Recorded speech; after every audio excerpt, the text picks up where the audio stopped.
ఆరాధనలకు యోగ్యుడవు, ఆరాధనలకు యోగ్యుడవు, స్తుతి గీతంబులకు పాత్రుడవు, స్తుతి గీతంబులకు పాత్రుడవు.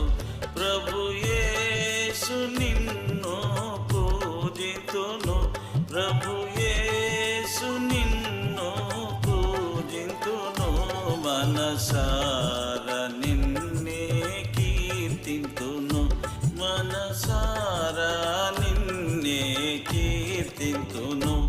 ఆరాధనలకు యోగ్యుడవు, ఆరాధనలకు. ఈ మాటను మనం అందరం కలిసి చదువుకుందాం. మత్తయి సువార్త 26వ అధ్యాయం 41వ వచనం. ఈ మాట మనం అందరం కలిసి చదువుకుందాం. మీరు శోధనలో ప్రవేశించుకున్నట్లు మెలకువగా ఉండి ప్రార్థన చేయడి, ఆత్మ సిద్ధమే గాని శరీరం బలహీనమని పేతురుతో చెప్పి. దేవుడి సహాయ నిమిత్తం చిన్న మొట్టమొదటి మనం చూస్తున్నాం, మీరు శోధనలో ప్రవేశించుకున్నట్లు. ఏంది శోధన అని మనం చూడగలిగినట్లయితే, మనకి ప్రభువైన యేసుక్రీస్తు వారు మనం చూడగలిగినట్లయితే ఆయన మనకు ఉదాహరణగా ఉన్నాడు. ఆయన మనకి ఎట్ట ఉదాహరణగా ఉన్నాడంటే, ఆయన మానవ శరీరాకంలో రిక్తులుగా తగ్గించుకొని ఈ లోకానికి వస్తూ వచ్చాడు. మానవాళ్ళ పాప పరిహారించడానికి ఆయనకు అమూల్యమైన నిర్దోషమైన నిష్కల రక్తం కారుస్తూ వచ్చాడు. ఈ విధంగా రక్తం కాచి ఆయన ఎందుకు విశ్వాసం చేయడం మనం నీతిమంతుగా తీర్చబడుతూ వచ్చాం. కానీ ఇక్కడ చెప్తున్నాడు, ఈ శోధనలో ప్రభువైన యేసుక్రీస్తు వారు కూడా పాలు వస్తూ వచ్చాడు. ఎక్కడ చూద్దాం రండి, ఆ మాట చూద్దాం రండి. ప్రభువైన యేసుక్రీస్తు వారు కూడా సాతాను శోధిస్తూ వచ్చాడు. ఆ మాటలు చూద్దాం రండి. మత్తయి సువార్త 4వ అధ్యాయం 1వ వచనం. అప్పుడు యేసు అపాధి చేత శోధింపుచుటకు ఆత్మల వలన అరణ్యముకు కొనుపోబడిను. నిజంగా ప్రభువైన యేసుక్రీస్తు వారిని ఆ విధంగా సాతాను శోధిస్తాకి అరణ్యంలో తీసుకెళ్ళి ఈ విధంగా శోధిస్తూ వచ్చింది. కానీ ప్రభువైన యేసుక్రీస్తు వారు సమాధానం చెప్తున్నాడు. ఏ విధంగా సమాధానం చెప్తున్నాడంటే, వాక్యాన్ని సారంగానే మూడిట్లో 3 మాటలు చెబుతూ వచ్చాడు. మూడిట్లు 3 విషయాలు సాతాను ప్రభువైన యేసుక్రీస్తు వారి ముందు తీసుకొస్తూ వచ్చాడు. ఆ సందర్భంలో ప్రభువైన యేసుక్రీస్తు వారు చెప్పిన మాటలు వాక్యానుసారంగానే దానికి జవాబు అనుగ్రహిస్తూ వచ్చాడు. ఆ వాక్యానుసారంగా జవాబు అనుగ్రహించడం ద్వారా ఎంతగానో సాతానుకి ఆ ప్రభువైన యేసు గారి ముందు కూడా నిలవడానికి కూడా యోగ్యుడు కాకుండా పారిపోతూ వచ్చాడు. ఎందుకంటే మనం కూడా ఈ లోకంలో జీవిస్తున్నాం. ఆయన కూడా ఈ లోకంలో జీవించి 33 సంవత్సరం జీవించి 1.5 సంవత్సరం సువార్త ప్రకటిస్తూ వచ్చాడు. ఈ విధంగా సాతాను కూడా ప్రభువైన యేసుక్రీస్తు వారిని దోషిస్తూ వచ్చింది. ఆ సాతాను శోధించే విషయంలో ప్రభువైన యేసుక్రీస్తు వారు ఏ విధంగా వాక్యాన్ని చూపించి ఆ సాతాను మీద విజయశాలిగా ఆ మరణం మీద కూడా విజయాన్ని పొందుతూ వచ్చాడు ప్రభువైన యేసుక్రీస్తు వారు. నిజంగా ఏ వాక్యం ద్వారా అంటే మనం చూద్దామండి. యోహాను సువార్త 1వ అధ్యాయం 1వ వచనం చూద్దాం రండి. ఆ మాట యోహాను సువార్త 1వ అధ్యాయం 1వ వచనం. ఆదియందు వాక్యం ఉండెను, వాక్యం దేవుని వద్దనుండెను, ఆ వాక్యము దేవుడే ఉండెను. ఆ వాక్యం దేవుడే ఉన్నాడు. అటువంటి దేవాది దేవుడైన దేవుడే ఆ వాక్యం ద్వారా దాని సాతాన్ని జయిస్తూ వచ్చాడు. ఈ లోకంలో మనం జీవిస్తున్నాం. మనం కూడా మన హృదయంలో దేని మీద ఏ విధంగా దేని విషయంలో మన హృదయంలో వ్యాఖ్యలు పడుతున్నాం, దేని విషయంలో సాతాను మనం శోధిస్తుంది. ఆ శోధనకు మనం విజయం పొందాలంటే దేవుడి పరిశుద్ధమైన గ్రంథం బైబుల్. ఈ బైబుల్ ఎంతో పరిశుద్ధమైన గ్రంథం బైబుల్. ఈ బైబుల్ మన చేతిలోకి అర్థమైన రీతిలో రావడానికి దీని వెనక ఎంతోమంది ప్రయాసం, ఎంతోమంది ప్రాణ త్యాగం చేస్తూ వచ్చారు. ఇటువంటి బైబుల్ పరిశుద్ధ గ్రంథం బైబుల్ మనం ధ్యానిస్తున్నప్పుడు మన హృదయంలో భద్రపరుచుకోవాలి. ప్రతి వాక్యాన్ని ప్రతి లేఖనాలని మన హృదయంలో భద్రం తీసుకున్నట్లయితే సాతాను వచ్చే శోధనలో కూడా ప్రభువైన యేసుక్రీస్తు ఏ విధంగా సాతానికి వాక్యం ద్వారా శోధిస్తూ వచ్చినప్పుడు వాక్యం ద్వారా సమాధానం చెబుతూ వచ్చాడో మనకు కూడా మన ముందు వచ్చే శోధనలో ఈ వాక్యం ద్వారా మనల్ని హెచ్చరించుకుంటూ సరి చేసుకుంటూ అటు శోధనలో ప్రవేశించకుండా ఏ విధంగా నిలకడగా ఉంటామంటే ఈ విధంగా మన వాక్యాన్ని మన హృదయంలో ఉంచుకోవాలి. ఇటు వాక్యం అయిన ప్రభువైన యేసుక్రీస్తు దేవుడే ఇక 14 వచనాలు చూడగలిగినట్లయితే ఏమంటున్నాడు అక్కడ, ఆ వాక్యం శరీరధారే కృపాసత్య సంపూర్ణుడిగా మన మధ్య నివసించెను. నిజంగా ఆయన ఇష్టపడుతూ వచ్చాడు. మానవాళ్ళ పాప పరిహరించడానికి మానవ శరీరాకారంలో రిక్తుడుగా తగ్గించుకుంటూ వచ్చాడు. ఇటు గొప్ప దేవుడు ఇటువంటి శోధనలో కూడా ఆయనకి జయిస్తూ వచ్చాడు. మనం చూద్దామండి ఏ విధంగా శోధనలు వస్తాయంటే మనం చూద్దామండి. మత్తయి సువార్త అక్కడ ఒక మాట ఉంటుంది. మత్తయి సువార్త 18వ అధ్యాయం 7వ వచనం. మత్తయి సువార్త, అభ్యంతరం వలన లోకములకు శ్రమ, అభ్యంతరములు రాక తప్పవు కానీ ఎవరి వలన అభ్యంతరములు వచ్చినో ఆ మనుషునికి శ్రమ. నిజంగా ఎంతో స్పష్టంగా చెప్తున్నాడు. ఇక్కడ ఏం చెప్తున్నాడంటే ఈ లోకంలో అభ్యంతరాలు రాకుండా ఉండవు, వస్తాయి. అయితే ఎవరి వల్ల వస్తున్నాయో ఆ మనుషునికి శ్రమ. మళ్ళీ చూద్దాం రండి, ఇంకో మాట చూద్దాం రండి. తిమోతి రాసిన పత్రిక 1వ తిమోతి రాసిన పత్రిక, మొదటి తిమోతి రాసిన పత్రిక తిమోతి రాసిన మొదటి పత్రిక 6వ అధ్యాయం 9వ వచనం.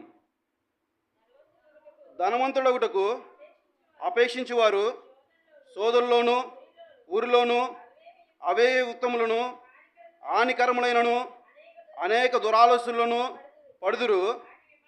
అట్టి మనుషులను నష్టంలోను నాశంలోనికి ముంచివేయును. ఇక్కడ ఎంత స్పష్టంగా చెబుతున్నాడు ఈ వాక్యం, ఎంత స్పష్టంగా ఇక్కడ 1 తిమోతి రాసిన పత్రిక 6వ అధ్యాయం 9వ వచనంలో ఏ విధంగా శోధన ఏదంటే ధనవంతులగుటకు అపేక్షించి వారు శోధనలోను ఊరిలోను అవివేకయుక్తమైన హానికరమైన అనేక దురాలోచనలు పడతారంట.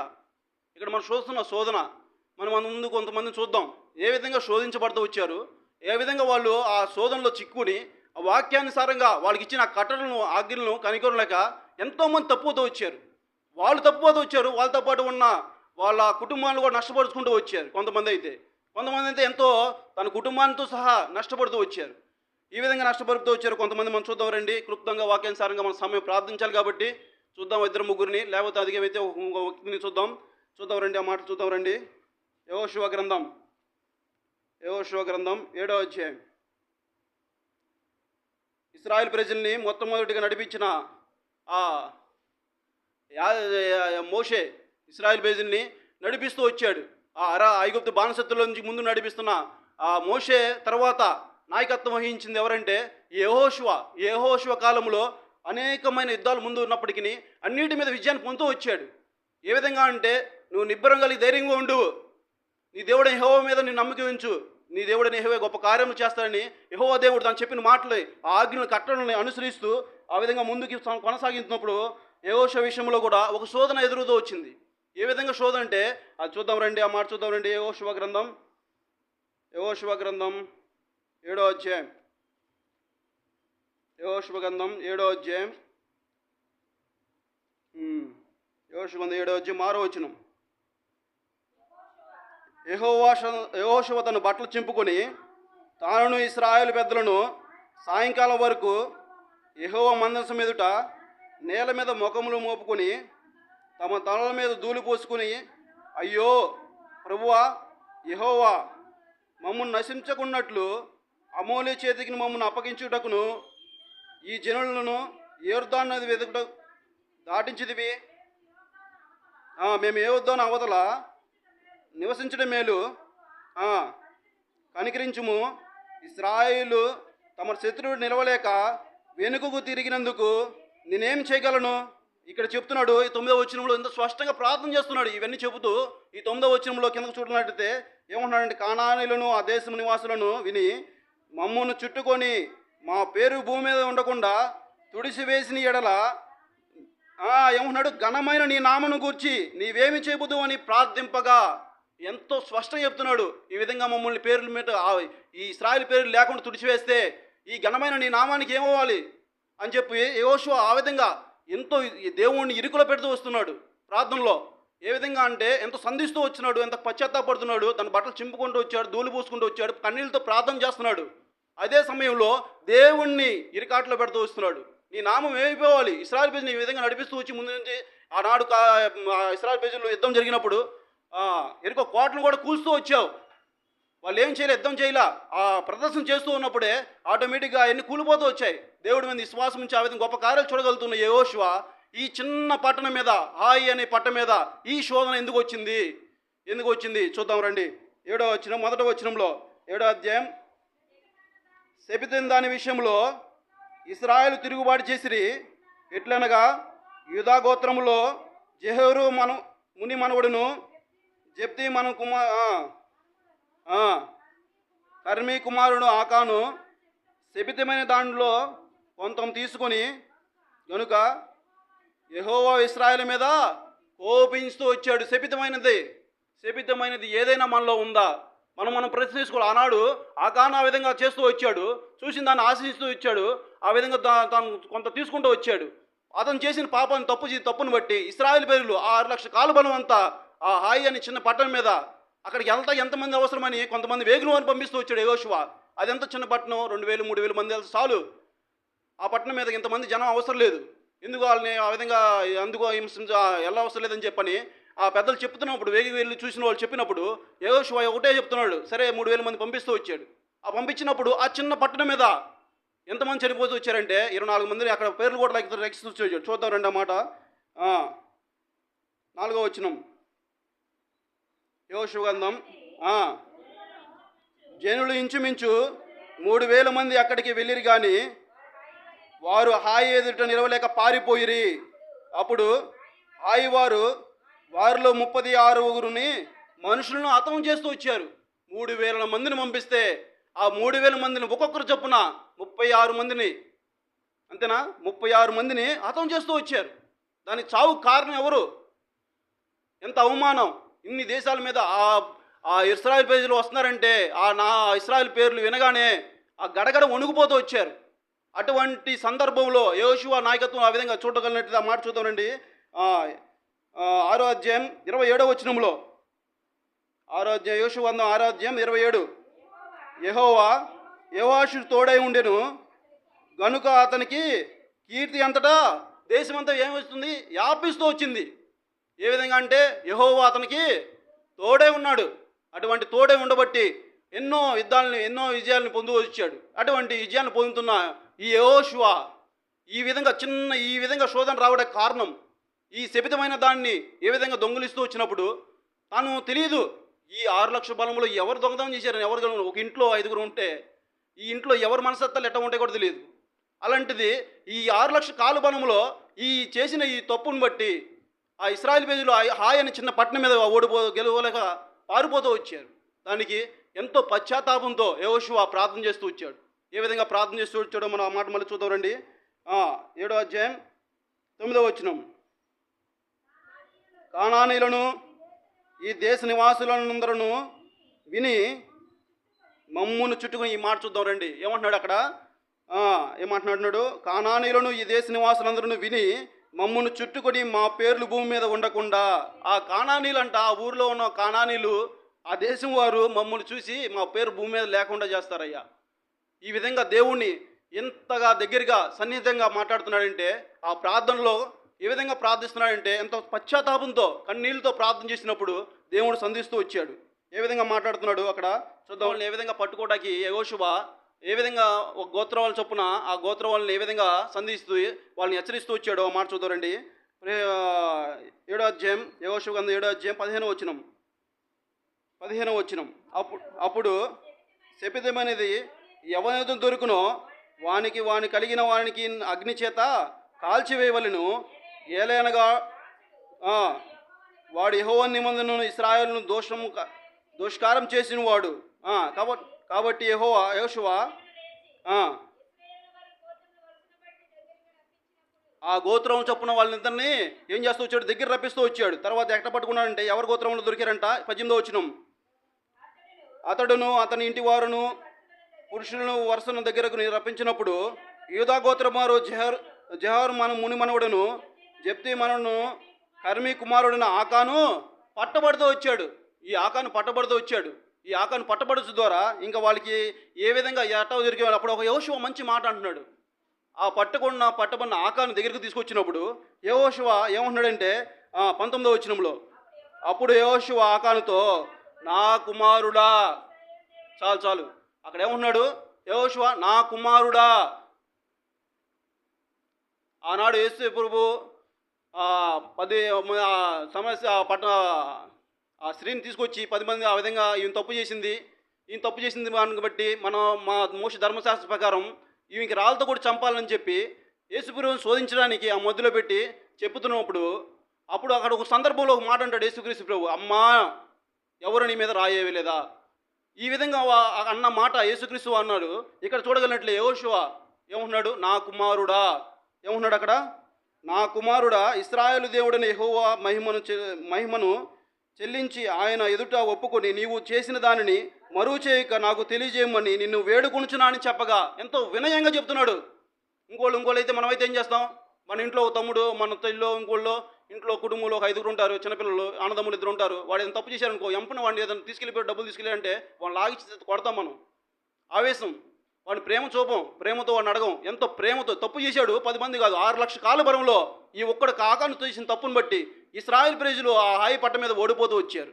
తద్వారా యెహోషువ ఎంత కోపడాలి ఆ లెక్కన, కానీ కోపడలా. ఏమంటున్నాడు? ప్రేమ చూపిస్తున్నాడు. నా కుమారుడా, యెహోవా చేసిన నీకు మేలు ఏ విధంగా చేసావు, ఎక్కడ ఏం చేసావు అని ఎంతో వినయంగా అడుగుతూ వచ్చాడు. ఆ విధంగా ఆకాను ఈ విధంగా రాళ్లతో కొట్టి ఎంతో ఆ మాట చూద్దాం రండి. 26వ వచనం. ఆకానికి ఆ కుటుంబానికి ఏం జరుగుతూ వచ్చింది?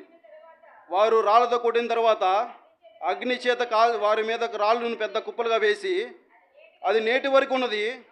అప్పుడు యెహోవా కోపవిగ్రహము నిలిచిన వాడై మళ్ళీ కొనెను. అందుచేత నేటి వరకు ఆ చోటికి ఆకోరు లోయ అని పేరు. ఆకోరు లోయ అంటే బాధాకరము.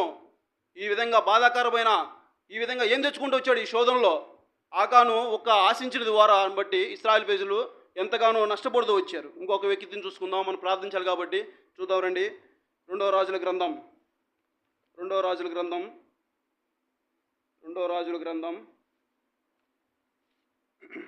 ఇక్కడ ఏలియా ఉన్నాడు. ఏలియా కింద శిష్యీకరణ చేసింది ఎలీషా. రెండంతల పాలు నాకు కావాలని ఎంతో ప్రయాసపడుతూ వచ్చాడు. రెండంతల పాలు నాకు కావాలని ఎలీషా ఏ విధంగా ఏలియా దగ్గర ఎన్నో విధాలుగా విడిచిపెట్టకుండా పట్టుదలతో ఆయా రీతులుగా సందర్భాల్లో ఎలీషాని పంపించాలని ఆయా రీతులు పంపిస్తున్నప్పటికీ విడిచిపెట్టకుండా వెంబడిస్తూ వచ్చాడు ఎలీషా. ఆ తర్వాత ఎలీషా కింద ఒక వ్యక్తి గెహాజీ ఇంకా ఆ విధంగా ఆలోచించినట్లయితే శిష్యరేఖంలో ఇతను ఏం చేయాలంటే నాకు 3 రెట్లు నాకు రావాలి నీ ఎదుట, నేను ఆ విధంగా సంపాదించుకుని ఆశ కలిగి ఉండాలి. ఏలియా దగ్గర ఎలీషా ఏ విధంగా నాకు 2 పాలు కావాలి, నువ్వు ఏ విధైతే నువ్వు చేస్తున్నావో అవి నేను 2 అంతలకు చేయాలని చెప్పి ఆ ఏలియా దగ్గర వెంబడిస్తూ ఆ విధంగా శిష్యరేఖం చేస్తూ వచ్చినప్పుడు అవన్నీ పొందుకోగలుగుతూ వచ్చాడు ఎలీషా కింద శిష్యరేఖం చేస్తున్న ఈ వ్యక్తి గెహాజీ అనే ఈ వ్యక్తి ఏం చేస్తున్నాడు? ఆ లెక్కలో మనం ఆ కోణంలో ఆలోచించినట్లయితే నాకు 3 అంతలు కావాలి నీళ్ళు పాలు అని చెప్పని అతని దగ్గర ఆశించాల్సింది పోయి ఇది ఏ విధంగా శోధనలో ప్రవేశించాడో ఈ ఆకాను విషయంలో మనం చూద్దాం రండి. క్షమించండి, గెహాజీ. ఈ గెహాజీ ఏం చేస్తూ వచ్చాడో చూద్దాం రండి. 2వ రాజుల గ్రంథం 5వ అధ్యాయం. 2వ రాజుల గ్రంథం 5వ అధ్యాయం 26వ వచనం. అంతటా ఎలీషా వారితో ఆ మనుషులను దిగి నిన్ను ఎదుర్కొనుటకు వచ్చినప్పుడు నా మనసు నీతో కూడా రాలేదా? ద్రవ్యమును, వస్త్రమును, ఒలివ చెట్లను, తోటలను, ద్రాక్షరసం తోటలను, గొర్రెలను, ఎడ్లను, దాసీలను సంపాదించుడు ఇది సమయమా? ఎంతో స్పష్టంగా చెప్తున్నాడు ఎలీషా కింద గెహాజీ శిష్యరేఖం చేసినప్పుడు ఏ విధంగా తప్పుతూ వచ్చాడు, ఆశిస్తూ వచ్చాడు. మనం చూద్దాం రండి. ఆ మాట చూద్దాం రండి, టైం లేదు కాబట్టి. 20వ వచనంలో మనం చూద్దాం రండి ఆ మాట. అంతటా దైవజనుని ఎలీషాకు సేవకుడు గెహాజీ సిరియైన నయమోని తీసుకుని వచ్చిన వాటిని అంగీకరించుటకు నా యజమానికి మనసు లేకపోయాను కానీ యెహోవా జీవంతోడు నేను పరిగెత్తుకుని పోయి అతన్ని కలుసుకొని అతని యొద్ద ఏదైనా తీసుకుందునని ఏ విధంగా పరిగెడతా ఉన్నాడు. నా యజమానుడికి మనసు రాలేదు. ఎందుకు రాలేదు? ఈ ద్రవ్యం ఎంత ఆస్తి ఇంత సంపాదిస్తుంటే ఏం చేశాడు? ఓర్న అది ఇస్తానంటే అప్పుడు తీసుకోవడానికి ఏమి అని చెప్పి గెహాజీకి ఎందుకు వచ్చింది ఆలోచన? ఇదే శోధన. ఈ శోధన వచ్చినప్పుడు మానవంగా ఈ ప్రయాణంలో ఆయా జీవిత యాత్ర మనం ప్రయాణించినప్పుడు ఆయా రీతులకు శోధనలు ఆయా రీతులకు వస్తూ ఉంటాయి. ఆ వచ్చినప్పుడు గెహాజీ వలె ఆకాను వలె తప్పుకోకూడదు. ఈ గెహాజీ తప్పుతూ వచ్చాడు, ఆకాను తప్పుతూ వచ్చాడు. వస్త్రాన్ని ఆయన్ని సంపాదించుకుంటామని దాచిపెడుతూ వచ్చాడు. ఆ విధంగా నష్టపోతాడు, వాళ్ళ కుటుంబంలో నష్టపోతూ వచ్చారు. ఈ గెహాజీ కూడా ఏ విధంగా పరిగెడుతున్నాడంటే ఆ ధనాన్ని ఆశిస్తూ ఆ ఎలీషా దగ్గర ఏ విధంగా శిర్షకం చేసినప్పుడు ఎంతగా నేర్చుకుని ఉంటాడు. ఎంతోమంది అద్భుతములు జరుగుతూ వచ్చినప్పుడు ఏ విధంగా చూస్తూ వచ్చాడు. కానీ అవన్నీ ఏమవుతున్నాయి? అందుకే స్పష్టంగా ఎలీషా ఏమో మాట అంటున్నాడు. ఏమంటున్నాడు 26వ వచనంలో? అంతటి ఎలీషా వానితో ఆ మనుషుడు తన రథము దిగి నిన్ను ఎదుర్కొనుటకు తిరిగి వచ్చినప్పుడు నా మనసు నీతో కూడా రాలేదా? నేను నీకు గుర్తు రాలేదా? నిజంగా మనం చెప్తున్నాను, మనం వాక్యానుసారంగా దేవుడు పరిశుద్ధాత్మ దేవుడు మనతో ఉన్నాడు అనే ఒక ఉదాహరణ మనకు కావాలంటే నువ్వు ఏదైనా తప్పు చేస్తున్నప్పుడు నువ్వు కానీ నేను కానీ ఎవరైనా సరే ఒక తప్పు చేస్తున్నప్పుడు మనిషి ప్రేరేపణ జరుగుతుంది. ఈ ప్రేరేపణ వచ్చినప్పుడు అది నువ్వు కఠినపరుచుకుని తిరస్కరించి వ్యతిరేకంగా నువ్వు తొందరపడి తప్పు చేస్తావా? దేవుడు పరిశుద్ధాత్మకు నువ్వు తిరస్కరించినట్లే, ఆ దేవుని తిరస్కరించినట్లే. అట్టే ఈ గెహాజీ తిరస్కరించి వచ్చాడు. ఆ పరిశుద్ధాత్మ ఎలీషా ఏ విధంగా నీతో నా మనసు నీతో రాలన్నప్పుడు ఆ మనసును తొందర పక్కన పెట్టేసి తన స్వయాన్ని ఆలోచించుకుని ఆ విధంగా ఆశిస్తూ వచ్చాడు. ఎంతో నష్టపోతూ వచ్చాడు. ఆ కుష్ఠరోగం సంపాదించుకుంటూ వచ్చాడు ధనానికి బదులుగా. ఇంకా మనం చూడగలిగితే ఒక వ్యక్తిని చూసుకుని మనం ముగించుకుందాం రండి. ఉందండి ఆది కాండం. మనకు తెలుసు మన పితరుడైన అబ్రహాం కూడా ఒక శోధన వచ్చింది. ఏ విధంగా శోధన వచ్చిందంటే మనం చూద్దాం. అబ్రహాం నా స్నేహితుడు యెహోవా చెప్తున్నాడు, అబ్రహాంకి ఎదురు నేను దాచిదనా. ఈ అబ్రహాం విషయంలో కూడా ఒక శోధన వచ్చింది. చూద్దాం రండి. ఆది కాండం 13వ అధ్యాయం. ఆది కాండం 13వ అధ్యాయం 7వ వచనం. అప్పుడు అబ్రహాము పశువుల కాపర్లను, లోతు పశువుల కాపర్లను కలహం పుట్టెను. ఆ కాలమందు కానానులు పెరిజీలను ఆ దేశంలో కాపులు ఉండిరి. కాబట్టి ఇక్కడ మనం చూస్తున్న మాట ఏంటంటే కలహాలు వస్తున్నాయి. ఎవరెవరి కలహాలు వస్తున్నాయి? లోతుకి అబ్రహానికా? ఇక్కడ స్పష్టంగా వాక్యం ఉంది, అది గమనించాలి. మనం స్పష్టంగా వాక్యాన్ని తేటంగా గమనించినట్లయితే ఇక్కడ మాట 13 ఆది కాండం 13వ అధ్యాయం 7వ వచనంలో, అప్పుడు అబ్రాహాము పశువు కాపర్లకును లోతు పశువు కాపర్లకును కలహం పుట్టింది. ఎవరికి పుట్టిందయ్యా కలహం? లోతుకి అబ్రహానికా? కాదు. ఎవరికి పుట్టింది? ఆ పనిచేసే ఆ ఇంట్లో వాళ్ళు అక్కడ ఎంతో సంపద సంపాదించుకుంటూ వచ్చారు. అబ్రహాం అయితేనేమి, లోతు అయితేనేమి సంపాదించుకున్నప్పుడు వాళ్ళ కింద పనిచేసేవాళ్ళు, ఆ గొర్రెలు కాసేవాళ్ళు అయితేనేమి, ఇంకోళ్ళు అయితేనేమి, వాళ్ళ సంపదను అన్నింటిలో కాచేవాళ్ళు అందరికీ వాళ్ళకి గొడవ వచ్చింది. వాళ్ళకి గొడవ వస్తే అది ఏం చేయాలంటే వాస్తవంగా దేవుడు చిత్తానుసారంగా జరుగుతుంది కాబట్టి మనం దాన్ని ప్రశ్నించడం అర్హులు కాదు. కానీ అక్కడ ఏం జరిగిందంటే వాళ్ళిద్దరు కలహం ఉంచడం బట్టి ఇక్కడ అబ్రహాం ప్రార్థన చేస్తున్నాడు. ముందు ప్రార్థనతో అబ్రహాం దాన్ని ముందుకు సాగిస్తున్నాడు. లోతు ఏ విషయంగా చేశాడంటే తొందరపడుతూ వస్తున్నాడు. ఆ ఆకాను వలె, ఆ గెహజీ వలె, ఆ ఆకాను వలె తొందరపడుతూ వచ్చారు ఈ లోతు. ఎట్లా చెప్పగలమంటే మనం చూద్దాం రండి. ఈ అబ్రహాం ఏ విధంగా ప్రార్థన చేశాడు అనే విషయం చూద్దాం రండి. ఒక మాట పైన చూడగలిగినట్లయితే 4వ వచనం. ఆది కాండం 13వ అధ్యాయం 4వ వచనం. తాను మొదట బలిపీఠమును కట్టిన చోటికి చేరెను. ఈ మాట ఎక్కడ చేరుతూ వచ్చాడు? ఈ అబ్రహాం తిరుగుతూ వచ్చాడు. ఆయన సందర్భంలో అక్కడక్కడికి వెళ్తూ వచ్చాడు. అన్ని తిరిగిన తర్వాత మొట్టమొదటి ఎక్కడైతే బలిపీఠం కడుతూ వచ్చాడో ఆ చోటుకి వస్తున్నాడు మాట మళ్ళీ చదువుతోంది. తాను మొదట బలిపీఠమును కట్టిన చోట చేరెను. తర్వాత అక్కడ అబ్రహాము యెహోవా నామన ప్రార్థన చేస్తూ వచ్చాడు. యెహోవా నామన ఏం చేస్తున్నాడు? ప్రార్థన చేస్తూ వచ్చాడు. ఈ ప్రార్థన చేయడం ద్వారా అబ్రహాంకి ఏ విధంగా సమాధానం అనుగ్రహిస్తూ వచ్చాడు. అబ్రహాం వెళ్ళి చెబుతూ వచ్చాడు, ఈ విధంగా కలహాలు వస్తున్నాయి కాబట్టి. లోతుని పిలిచి ఏమంటున్నాడంటే ఆ మాటలు మనం వాక్యంలో చూద్దాం రండి. 13వ అధ్యాయం 8వ వచనం. కాబట్టి అబ్రహాం, మనము బంధువులం గనుక నీకును నాకును పశువుల కాపరులకును నీ పశువుల కాపరులకును కలహము ఉండకూడదు. ఈ దేశమంతయు నీ ఎదుటి ఉన్నది కదా, దయచేసి నన్ను విడిచి వేరుగా ఉండుము. నీవు ఎడమ తట్టుకు వెళ్ళిన ఎడల నేను కుడి తట్టుకు వెళ్ళేదను, నువ్వు కుడి తట్టుకు వెళ్ళిన ఎడల నేను ఎడమ తట్టుకు వెళ్ళేదనని లోతుతో చెబుతూ వచ్చాడు. కానీ లోతు అన్ని సంవత్సరాలు ఆయా స్థితిలో, ఇబ్బందుల్లో అయితేనేమి, సంతోషంలో అయితేనే లోతు అబ్రహాం నెమ్మరిస్తూ వచ్చాడు కదా. ఈ విధంగా అబ్రహాం చెప్పినప్పుడు ఆ లోతు ఎంత అబ్రహాంకి అత్తుకుని ఉండాల్సింది పోయి ఆ మాట ఎప్పుడు చెప్తాడని చెప్పి చూసినట్టు ఉన్నాడు. చెప్పగానే ఇంకొక మాట కూడా మారు మాట చెప్పకుండా నేను ఎటు వెళ్తానులే, ఏదో సర్దుకుపోదాం అని ఒక మాట కూడా చెప్పలా. ఏం చెప్తూ వచ్చాడంటే ఆ మాటకు ఎదురు చూస్తూ వచ్చాడు మాట. ఆ మాట ఏమన్నా చూద్దామంటే అది 10వ వచనంలో ఏం చేస్తూ వచ్చాడు ఆ లోతు తన కన్నులెత్తి ఏర్దాను ప్రాంతం అంతటిని చూస్తూ వచ్చాడు. ఎట్ట కనబడిందంట? యెహోవా సొదొమ గొమొర్రాలు ఆ పట్టణం నాశనం చేయక మునుపు సోయారుకు వచ్చే వరకు అదంతయు యెహోవా తోట వలె. ఎట్ట ఉందంట? యెహోవా తోట వలె కనబడుతుందంట. అది ఆ యెహోవా తోట అంటే ఏ విధంగా యెహోవా తోట ఉంటుంది అనేది కూడా లోతుకు తెలుసు. ఆ యెహోవా తోట అనేది ఏ విధంగా ఉంటుంది అనేది కూడా మన పితృ అబ్రహాం మనం చూడగలిగినట్లయితే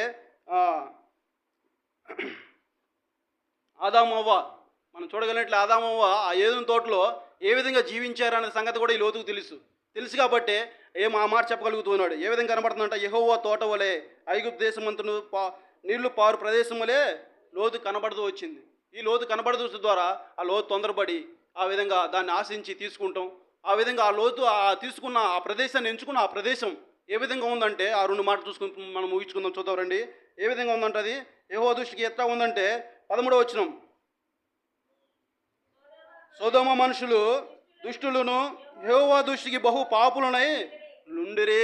ఎట్లా ఉన్నారంటే యెహోవా దృష్టికి, ఈ లోతు దృష్టి కాదు, ఈ అబ్రాహాం దృష్టి కాదు, దేవుడి దృష్టికే ఈ విధంగా కనపడుతున్నారంటే చూద్దాం రండి. ఆ మాట మళ్ళీ ఇంకోసారి చదువు. సొదొమ మనుషులు దుష్టులను యెహోవా దృష్టికి బహు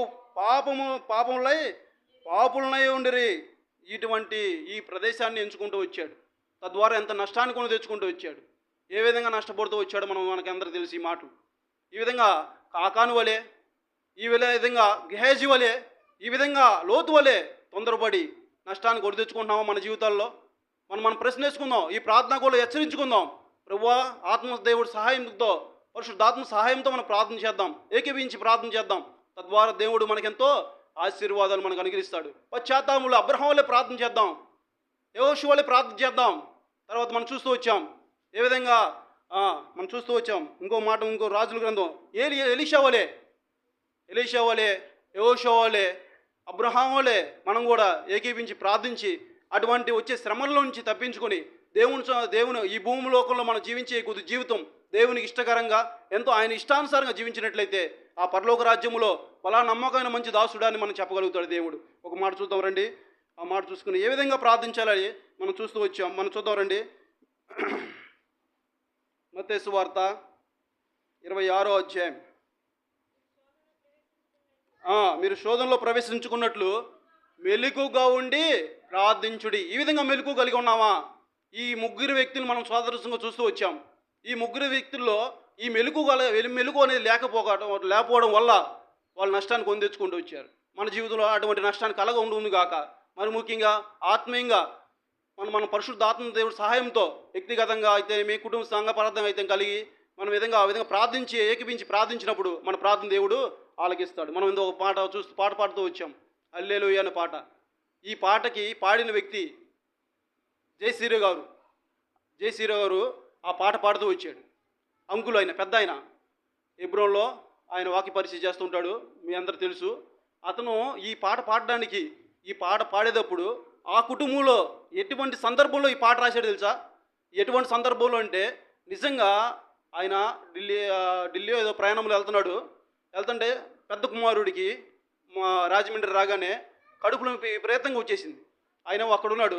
కుమారుడిని వాళ్ళ పెద్ద మామ ఇంటి వాళ్ళ చుట్టాలు వస్తే వాళ్ళ ఇంటికాడ ఉంటే అక్కడ విపరీతమైన కడుపులో నొప్పి తీవ్రంగా వచ్చింది. వస్తే వెంటనే హాస్పిటల్లో జాయిన్ చేశారు. హాస్పిటల్లో జాయిన్ కాగానే ఈయన బతకడు, డాక్టర్ ఇచ్చిన స్టేట్మెంట్, ఈ వ్యక్తి బతకడు. అది వాళ్ళకి అర్థం కాలేదంట. ఇది ఎందుకు వచ్చింది అనేది వాళ్ళకి అర్థం కాని స్థితిలో ఉన్నప్పుడు వెంటనే అంకుల్కి ఫోన్ చేస్తూ వచ్చారు. ఫోన్ చేసి మీరు అర్జెంటుగా తొందరగా రాజమండ్రి రండి, హాస్పిటల్కి రండి అని చెప్పన్నారు. ఆయన భయపడుతూ వచ్చాడు ఏం జరిగిందని. ఆయనకి ఉదాహరణగా మనం చూడగలిగినట్లయితే అంతకుముందు సంవత్సరమే వాళ్ళ భార్య చనిపోతూ వచ్చింది, ట్రైన్ యాక్సిడెంట్లో చనిపోతూ వచ్చింది.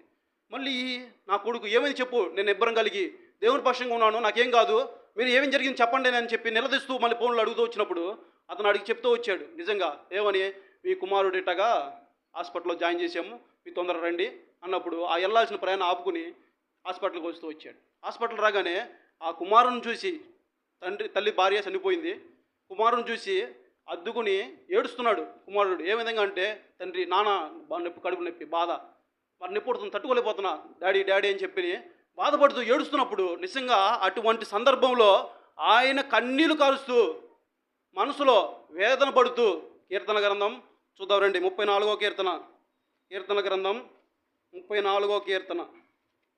ఏ విధంగా దేవుణ్ణి ఆ టైంలో ఆ పరిశుద్ధాత్మ సహాయంతో ఏ విధంగా ప్రార్థన చేస్తున్నాడంటే అతను మనసులో మొదటి వచనం, నేను ఎల్లప్పుడూ యెహోవాను సన్నిధించదును, నిత్యం ఆయన కీర్తి నా నోట ఉంటుంది. ఆ శ్రమలో ఇబ్బందుల్లో కూడా ఆ పాట పాడడానికి ఆయన ఏ విధంగా దేవుడు సంధిస్తూ వచ్చాడు. శ్రమ, భార్య చనిపోయింది, కుమారుడు చావు బతుకులో ఉన్నాడు, తండ్రి అని వేదన పడి కేకలేస్తున్నాడు.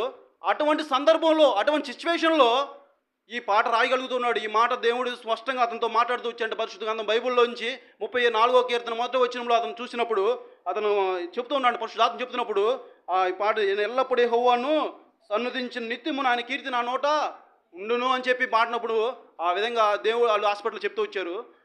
ఆయన నీరసంగా ఉన్నాడు కుమారుడు, తీసుకెళ్ళి ఏమైనా మజ్జిగ రసం అయితే తాగించండి అని చెప్పి డాక్టర్ రిక్వెస్ట్ చేస్తూ వచ్చాడు. మీరు తీసుకెళ్ళండి, ఇంటికి తీసుకెళ్ళండి అని చెప్పి అన్నారు. 2 రోజులు ఇంటికాడ ఉంచుకుని ఆ విధంగా దేవుడు ప్రార్థన చేస్తూ అనేకులు పరుషులు ప్రార్థన చేస్తూ వచ్చారు. తర్వాత ఆపరేషన్ చేయాలంటే ఈ టైంలో ఆపరేషన్ చేయడానికి కుదరదని చెప్పన్నారు. అట్లా కుదరనప్పుడు తర్వాత ఇంటికాడ 2 రోజుల నుంచి దేవుని సన్నిధిలో ప్రార్థిస్తూ పశ్చాత్తాపంతో ప్రార్థన చేస్తూ అటు ఉన్నప్పుడు మళ్ళీ హాస్పిటల్ జాయిన్ చేశారు. హాస్పిటల్ జాయిన్ చేసినప్పుడు స్పెషల్ డాక్టరు, ఎంతో గొప్ప డాక్టర్ అంట.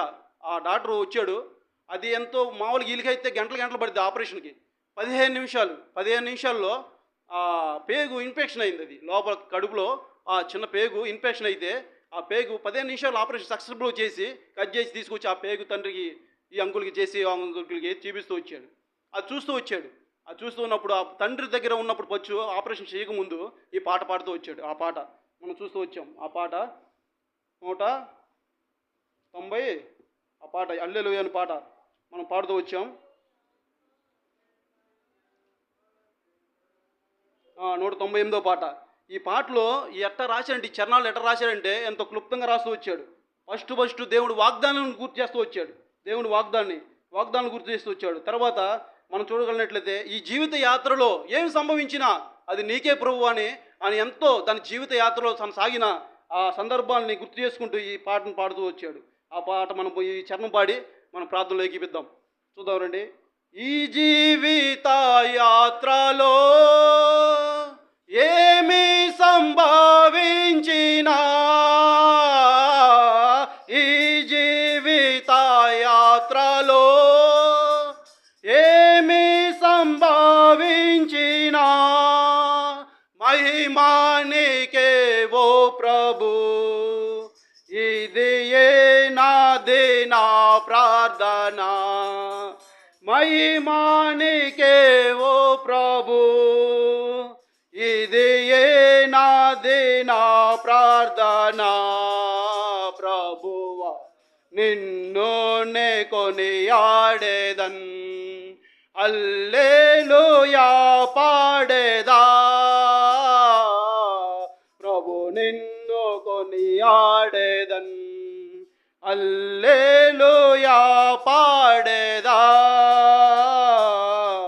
ప్రభు నిన్ను కొనియాడేదన్, అన్ని వేళలయందునా నిన్ను పూజించి కీర్తింతును. అన్ని వేళలయందునా నిన్ను పూజించి కీర్తింతును. ప్రభువా నిన్ను నే కొనియాడేదన్. ఈ విధంగా ఆ సందర్భంలో కష్టపడి సమయంలో కూడా అంకులు ఈ పాట రాయగలుగుతూ వచ్చాడు. ఆయన చెప్తూ వచ్చాడు, నా జీవిత యాత్రలో ఏం సంభవించినా ఆయనకే మహిమ అని చెప్పి ఈ విధంగా చేసినప్పుడు దేవుడు అద్భుతంగా ఆ కుమారుని స్వస్థపరుస్తూ వచ్చాడు. దేవుడి వాక్యాన్ని దీవించినట్లుగా దేవుడు సహాయం చేయను గాక. మరి మన